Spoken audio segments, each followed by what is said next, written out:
Informé à suivre dans ce demi-heure l'information, la vie de Mbujimayi a vibré hier au rythme d'un accueil populaire réservé au président de la République Félix-Antoine Tshisekedi Tshilombo dans le cadre de sa mission d'itinérance dans cette partie du territoire national. Des détails à suivre dès le début de ces journaux. À la ligne également, les démarrages aujourd'hui, lundi 6 octobre 2020.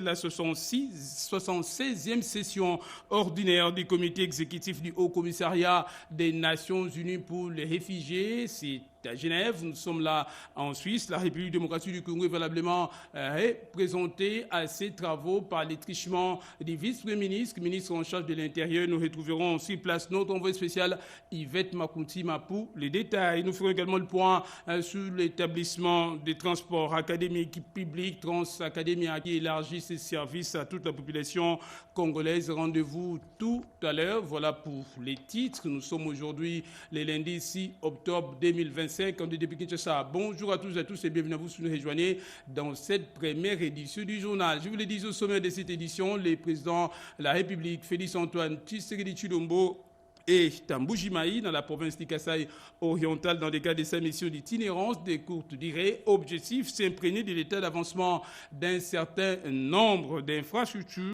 Projet d'infrastructure publique en cours d'exécution également, procéder aujourd'hui à l'inauguration du campus de l'université officielle de Mbujimayi. Explication dans ces reportages.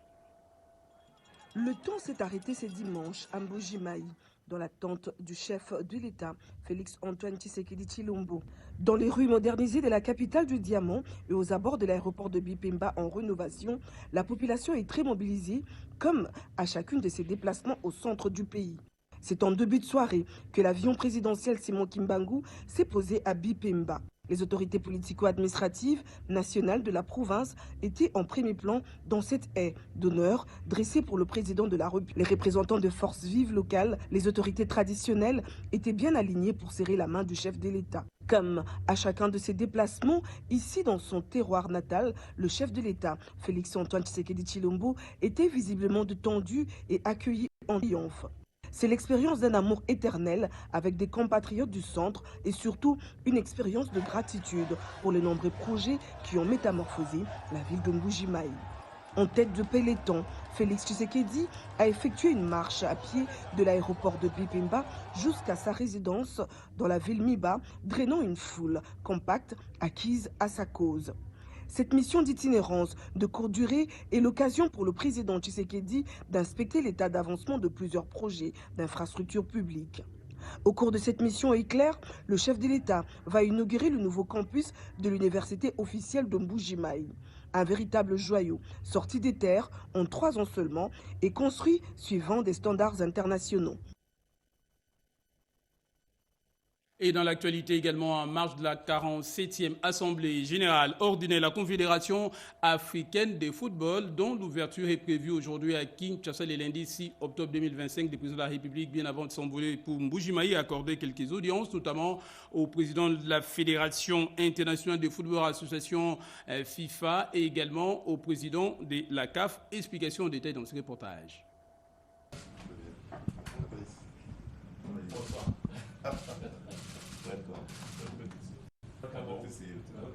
Rassembler l'Afrique à travers le football, c'est la vision du président de la CAF, Dr Motsepe, qui a ramené toute la famille CAF à Kinshasa à l'occasion de son assemblée générale ordinaire, 47e de la série. C'est samedi 4 octobre, le Dr Motsepe, avec le président de la FIFA, ont rencontré le chef de l'État, Félix-Antoine Tshisekedi Tshilombo, pour présenter leur civilité. Échange des présents dont 2 maillots floqués au nom du chef de l'État qui à son tour a remis 2 tableaux aux effigies de ses hôtes. Ces gestes symboliques laissent transparaître la complicité qui règne entre le football et le président de la République Félix-Antoine Tshisekedi Tshilombo, comme en témoigne Gianni Infantino, le président de la FIFA. Les 54 fédérations africaines se réunissent ici à Kinshasa pour un congrès ordinaire qui est toujours une occasion de célébrer le football, de célébrer une année de football africain, mais aussi mondial, l'Afrique étant si important, et de le faire dans un pays comme la RDC, qui est un pays de football où on a 120 millions de passionnés de football, guidé par un président qui est passionné de football aussi. C'est quelque chose d'extraordinaire et de spécial. Donc on est là évidemment pour les congrès, on est là aussi pour développer le football, pour ramener du football ici, pour faire en sorte que les femmes et les hommes, les filles et les garçons de ce magnifique pays puissent jouer au football. Donc on sait l'engagement du président, du gouvernement, de la fédération ici en RDC pour le football. Embrigadé par l'élan de ces férus du ballon rond, le président de la CAF, Dr Motsepe, exprime son approche quant à ce. By thanking President Tshisekedi, aux côtés de Félix Tshisekedi, un président qui aime le football et la RDC, c'est chez moi. Mes remerciements vont également à l'endroit de mon frère le président de la FIFA, Gianni Infantino, pour le déplacement effectué. Le message que nous voulons passer aux Congolais est que le football se développe dans ces pays, car les talents sont les gens. Les 54 fédérations nationales du continent sont ravies du choix porté par la RDC et je nous souhaite de bonnes assises. Un dîner a par la suite été offert à la délégation de la CAF au nouveau chapiteau de la Cité de l'Union africaine dans une ambiance féerique agrémentée par la belle musique de Ferregola.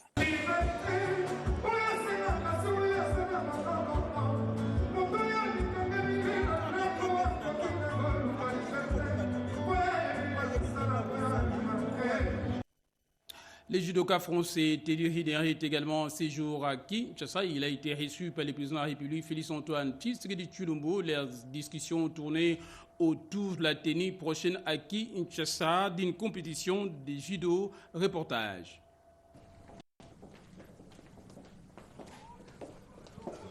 J'étais curieux de vous voir en chair et en os. Ah oui, alors, Teddy Riner. C'est vraiment un honneur de vous voir. C'est gentil. Mais je vous imaginais comme ça aussi. C'est vrai. À 36 ans, le judoka français Teddy Riner séjourne à Kinshasa et il est porteur d'un projet sur sa discipline de prédilection. Et c'est au chef de l'État qu'il a tout dévoilé ce samedi 4 octobre 2025. La visite, c'est simple, c'était pour la promotion du judo.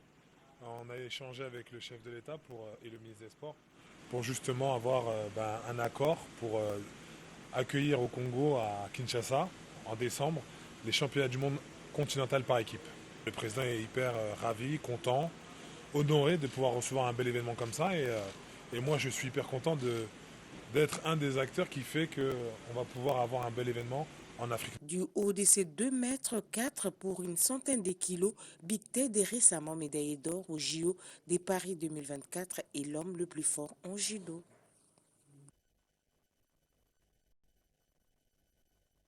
Un léopard de 1968 et 1974 ont été également reçus par le président de la République, Félix-Antoine Tshisekedi Tshilombo, et ce, dans le cadre de la tenue aujourd'hui à Kinshasa de la 47e session ordinaire de l'Assemblée générale de la Confédération africaine de football, dont l'ouverture, disais-je, est prévue aujourd'hui à Kinshasa. On en parle dans ce reportage.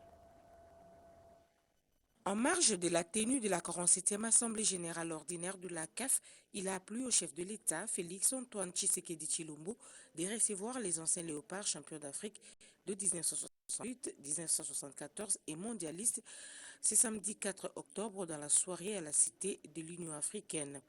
Sur le très encore en vie et présent à l'audience, le chef de l'État en a facilement reconnu une dizaine pour dire que le football est dans son sang. Bento, le Seigneur. Comment ça va? Ok. Ça, c'est ma star, ça. Adela. Krubondo. Pour votre gouvernement, Excellence, Monsieur le Président de la République, la prime que le gouvernement nous paye n'a plus la valeur de $500 tel que décidé par le gouvernement. À ce jour, 910 000 francs congolais équivaut à $300.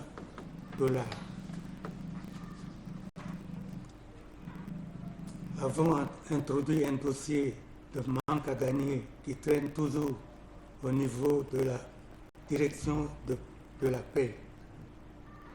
Autre problème ayant trait à nos états de santé qui sont devenus précaires, la promesse faite par le Premier ministre Bruno Tshibala de nous envoyer les passeports diplomatiques est restée lettre morte.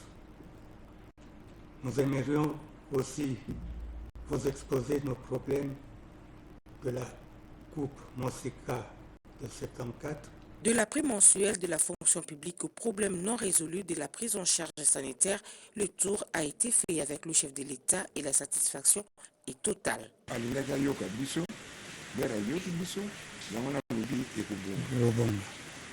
Réjouis de l'accueil leur réservé, les anciens léopards sont répartis dignement et fiers d'avoir servi le pays qui leur est reconnaissant à travers cette photo de famille qui en dit long.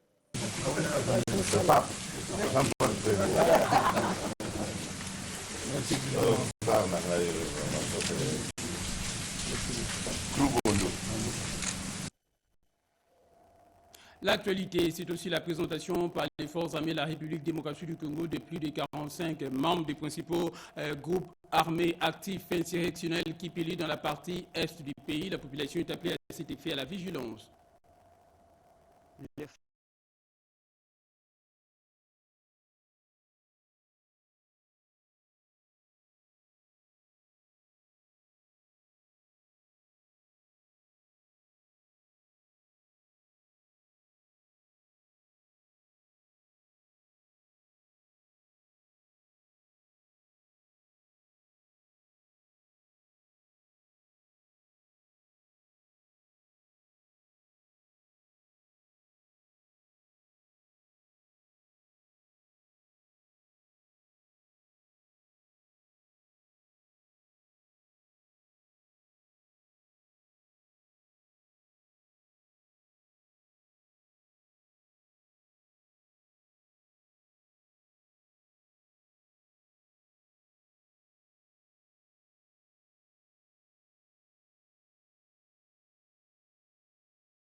Nous appelons nos militaires qu'ils puissent se souvenir de leur serment. Ils ont prêté serment de défendre la nation congolaise, qu'ils gardent espoir, qu'ils fassent par tout le moyen de regagner les camps de la patrie. Signalons que les combattants ADF-MTM arrêtés avec leurs collaborateurs et des combattants de l'AFC M23, appuyés par l'armée rwandaise de la RDF, seront déférés devant la justice congolaise pour qu'ils répondent de leurs actes odieux.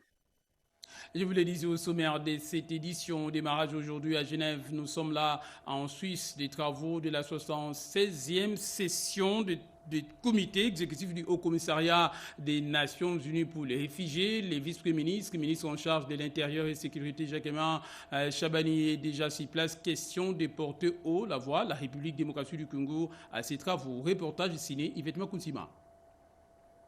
Le vice-premier ministre et ministre de l'Intérieur et Sécurité de la République démocratique du Congo, Jacquemin Chabani Luko, est arrivé dimanche 5 octobre 2025 à Genève en Suisse. À l'aéroport international de Genève, le patron de la territoriale congolaise a été accueilli par l'ambassadeur de la RDC accrédité en Suisse, Paul Echa, ainsi que le directeur des cabinets du ministère de l'Intérieur, Jean Baelongandi. L'objectif de sa mission de travail à Genève est de représenter la République démocratique du Congo à la 76e session du comité exécutif du Haut Commissariat des Nations Unies pour les réfugiés prévue du 6 au 10 octobre 2025 au Palais des Nations. Cette rencontre annuelle réunit les États membres pour examiner les programmes du HCR, discuter de la protection internationale et orienter les actions en faveur des réfugiés. La RDC, fortement concernée, compte plus de 512 000 réfugiés sur son sol, près de 5,8 millions de déplacés internes et plus d'1 million de Congolais réfugiés à l'étranger. Les programmes du vice-premier ministre et ministre de l'Intérieur et Sécurité, Jacquemin Chabani, incluent des rencontres de haut niveau, notamment avec le haut-commissaire du HCR. Et en mission d'itinérance à Kisangani, les ministres nationaux de l'Emploi et Travail, Ferdinand Massamba a procédé sur place au contrôle des conditions de travail des Congolais dans quelques entreprises privées appartenant aux expatriés. Également, l'inspection des travaux de construction d'un nouveau centre de formation professionnelle moderne de l'INPP. On en parle dans ce reportage signé Willy Atunakov Kapumba. Les ministres de l'Emploi et Travail qui séjournent depuis vendredi dernier à Kisangani, chef-lieu de la province de la Chopo, a débuté ce samedi 4 octobre sa série de visites d'inspection sur les terrains par le centre de formation ultramoderne de l'Institut national de préparation professionnelle INPP Kisangani en construction, accompagné des membres du conseil d'administration de cet établissement public dont le président du conseil d'administration, Marie Lukula Simasamba, du DGA Patrick Kayembe Soumbi et de quelques cadres. Ferdinand Massamba a été convié à une visite du bâtiment sous la guidance de l'entrepreneur des différents bureaux à la salle polyvalente en passant par les salles et les ateliers de formation. Selon l'entrepreneur, les grosses œuvres sont finies. Il ne reste plus que quelques travaux de finition à sa grande satisfaction. Je me réjouis parce que nous avons besoin dans la vision du chef de l'État, cette vision matérialisée par le chef du gouvernement qui veut que nous puissions vraiment exécuter toutes les recommandations ici du programme du gouvernement lancé par le chef de l'État. On veut créer de l'emploi et on veut donner de l'emploi. Aussitôt cette visite du chantier terminée, il s'est rendu au siège de la direction provinciale de l'INPP Chopo où il a eu droit à un accueil très chaleureux. Peu après, le ministre de l'Emploi et Travail est descendu dans les installations de la société de construction Safrimex où il a décelé des irrégularités flagrantes. Je vois un seul chauffeur qui a dit qu'il avait signé le contrat, le soi-disant contrat de 6 mois. Mais tous ces gens ici, personne n'a le contrat. Le contrat. Et le SMIC, on va vous payer sur base de ça parce que c'est une obligation. Un homme de terrain, Ferdinand Massamba, a bouclé sa tournée de contrôle de conformité dans les entreprises privées par la société AfriFood, spécialisée dans la vente en gros de produits de première nécessité.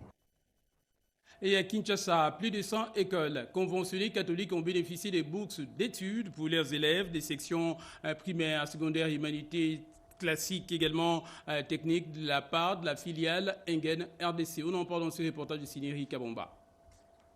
C'est un engagement exemplaire pour l'éducation depuis 17 ans. Chaque année, 100 élèves boursiers issus des sections primaires, secondaires, humanités classiques et techniques voient leur vie transformée avec l'apport des Engen DRC. Des bourses sont octroyées dans des établissements partenaires tels que Sainte-Rita, Don Bosco Ngalema, Don Bosco Lukunga et Don Bosco Massina. Pour ce faire, cette entreprise a procédé au paiement officiel de frais scolaires et à la remise des fournitures scolaires aux élèves bénéficiaires. La cérémonie s'est tenue au complexe scolaire Don Bosco Ngalema en présence des autorités de l'établissement et des parents d'élèves qui n'ont pas manqué d'exprimer leur gratitude. Nous-mêmes, comme Salésiennes de Don Bosco, nous choisissons la périphérie. Et quand on voit les gens qui nous rejoignent pour l'action éducative, cela nous donne vraiment beaucoup d'assurance. Je tiens d'exprimer ma profonde gratitude pour votre aide, pour votre engagement et votre générosité. Projet incitatif de sport travail, un projet, n'est-ce pas, qui nous témoigne son engagement tout à fait décisif par rapport à l'accompagnement des enfants. Engen DRC ne se limite pas à l'éducation dans ses actions sociales. Cette entreprise adopte une approche holistique en mettant en œuvre des initiatives basées sur 3 piliers essentiels, l'éducation, l'environnement ainsi que les sports et la santé. En investissant dans l'éducation, elle sème le grain d'un avenir meilleur et fait preuve d'une responsabilité exemplaire envers la communauté.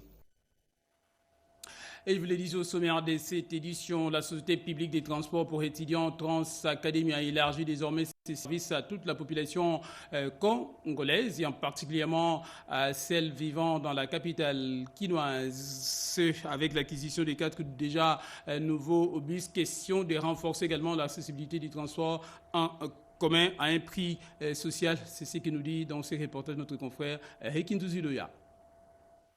Le programme Transacadémia, initié par le chef de l'État Félix-Antoine Tshisekedi Tshilombo, poursuit son engagement pour un transport moderne et accessible. Sous la direction du directeur général Georges Ongelo Dangawamumbu et de son adjoint José Makengo, l'entreprise vient d'intégrer 4 nouveaux bus Toyota Quaster flambant neufs dans son réseau. Notre souci, c'est de servir pour l'année académique qui vient, de songer à nos amis qui sont en province. Transacadémia n'est pas seulement Kinshasa. Donc pour une nouvelle année académique, le vœu de notre cœur, c'est de voir Transacadémia rouler dans des provinces et aussi aider nos camarades qui sont de l'autre côté. Ceux de Kinshasa, nous les garantissons que nous sommes là pour eux et que nous sommes en train de remonter l'effectif des Charois pour répondre à leurs besoins. La demande de Kinshasa, c'est au pas moins de 250 bus, mais avec ce que nous avons, nous sommes là pour desservir nos amis et nos camarades. Initialement dédié aux étudiants et élèves, Transacadémia étend aujourd'hui ses services à toute la population quinoise afin de renforcer le transport en commun et de répondre aux déficits de mobilité dans la capitale.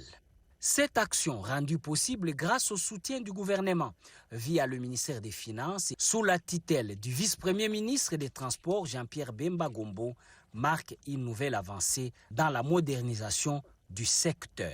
Avec ces nouveaux bus, Transacadémia conforte sa place parmi les acteurs clés du transport public à Kinshasa au service de la jeunesse et de toute la population.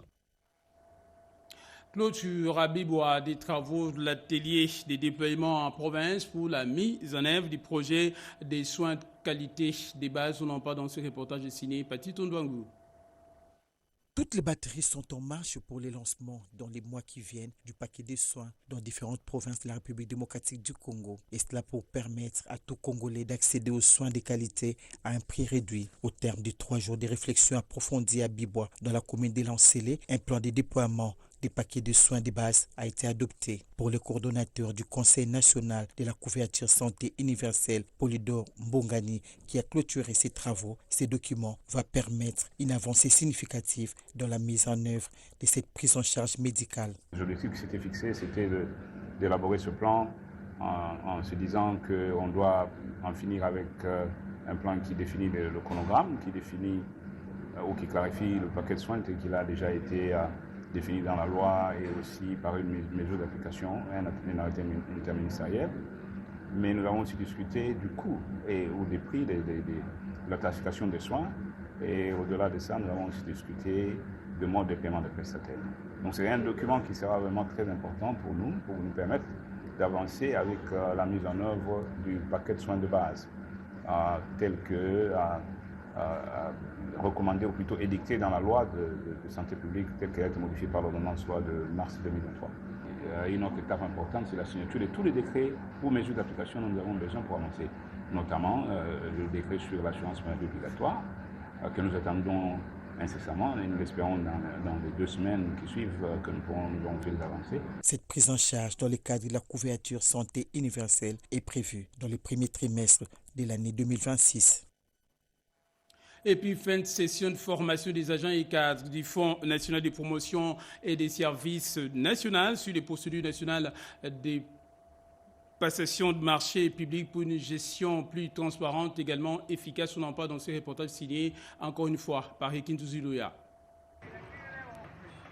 Le Fonds national de promotion et des services sociaux, à travers sa cellule de gestion des projets et des marchés publics, a clôturé une formation animée par les experts de l'autorité de régulation des marchés publics ARMP. Cette session a permis aux cadres et agents du FNPSS de se familiariser avec les procédures nationales des passations de marchés publics, notamment la planification, la transparence et le respect des règles de la concurrence. Cette session de formation, qui n'est pas la dernière, je l'espère, constitue pour le FNPSS une réelle opportunité d'acquisition des connaissances et des compétences techniques et pratiques, indispensables à la bonne maîtrise des procédures de gestion et de passation des marchés publics.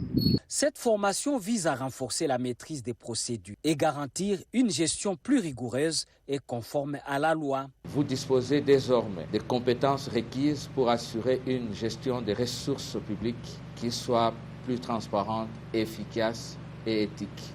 Votre participation active aux discussions et aux exercices pratiques illustrent votre volonté de contribuer au travers de vos fonctions à l'amélioration de la gouvernance et de la performance du FNPSS.